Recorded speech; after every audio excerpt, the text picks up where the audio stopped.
ஓம் சாய்ராம், ஜெய் சாய்ராம். என் அன்பு குழந்தையே, நமது எண்ணம்தான் நமது முதல் பயமே. என்ன நடக்குமோ என்று பயப்படுவதை விட நடப்பது நடக்கட்டும் என்று தைரியத்தோடு இருந்தால் நடப்பது அனைத்துமே உனக்கு நல்லதாகவே நடக்கும். மனம் தளராத நம்பிக்கை, அசராத பக்தி, இவை இரண்டுமே எப்பொழுதும் உங்களுடைய பிரதான குறிக்கோளாக நீங்கள் வைத்துக் கொள்ளுங்கள்.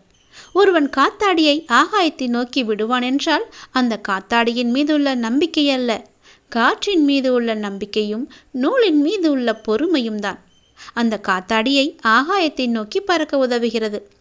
அதுபோன்றுதான் உங்களுடைய வாழ்க்கையும். நீங்கள் உங்களது குறிக்கோளை அடைய மிக முக்கியமானது நம்பிக்கையும் பொறுமையும் மட்டுமே. ஏற்றிவிடப்பட்ட காத்தாடி மீண்டும் தன் கையில் வர வேண்டுமென்றால் நாம் முதலில் சமாளிக்க வேண்டியது காற்றின் சீற்றத்தை தான். அதை போலதான் நம் வாழ்க்கை என்னும் பெருங்கடலை கடக்கும் பொழுது இடையில் ஏற்படும் சீற்றங்களை மிக கவனமாக கடக்க வேண்டும். கொஞ்சம் கூட அசரக்கூடாது. அப்படி நீங்கள் மிக கவனமாக எவன் ஒருவன் கடந்து வந்து விடுகின்றானோ அவன் ஏற்றிவிடப்பட்ட காத்தாடி ஆகாயத்தை தொட்டு மீண்டும் அவனுடைய பிரதான இலக்கை அடைந்து விடுவது போல நீயும் உன்னுடைய இலக்கை நிச்சயமாகவே அடைவாய். இது போன்றுதான் உங்களது வாழ்க்கையிலும் ஒவ்வொரு முயற்சியிலும் உங்கள் குறிக்கோளை நோக்கி மட்டுமே நாம் இருக்க வேண்டும். இப்படிப்பட்ட குறிக்கோளை நோக்கி எந்த ஒரு பக்தன் என்னை முழுமையான நம்பிக்கையுடனும் பக்தியுடனும் எந்த மாறாத மனமும் கொண்டு முழுமையான பக்தி செலுத்தி வருகின்றானோ அவன் நினைத்ததை நிச்சயம் நடத்தி முடிப்பான். என்னுடைய சக்தியும் பக்தியும் அவனுக்கு இருக்கும்போது அவனால் முடியாத காரியம் என்று எதுவுமே இருக்காது.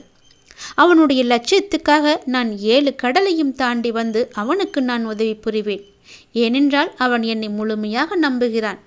என் மீது நம்பிக்கை வைத்தவனை நான் எப்படி ஏமாற்ற முடியும்? எப்பேற்பட்ட துயரத்தில் இருந்தாலும் நான் அவனை வந்து நிச்சயம் காப்பாற்றுவேன். 7 கடலுக்கு அப்பால் இருந்தாலும் நான் ஓடோடி வந்து அவனுடைக்கு தேவையான உதவிகளை செய்வேன். எந்த சூழ்நிலையிலும் மன தைரியத்தை மட்டும் இழக்க வேண்டாம். நீ என் மீது நம்பிக்கை வை. உன் வெற்றியை நான் உனக்கு அமைத்து தருகிறேன். இது என் மீது சத்தியம்.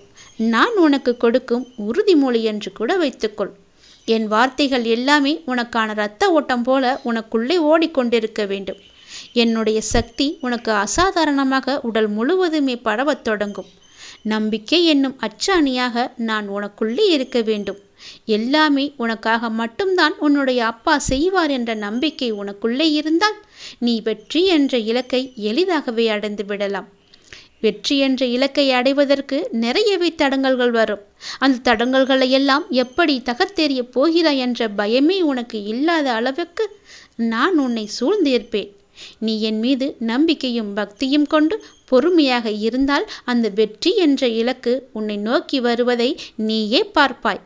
கண்குளிர பார்க்க போகிறாய். சந்தோஷமாக அதை நீ உணரப் போகிறாய்.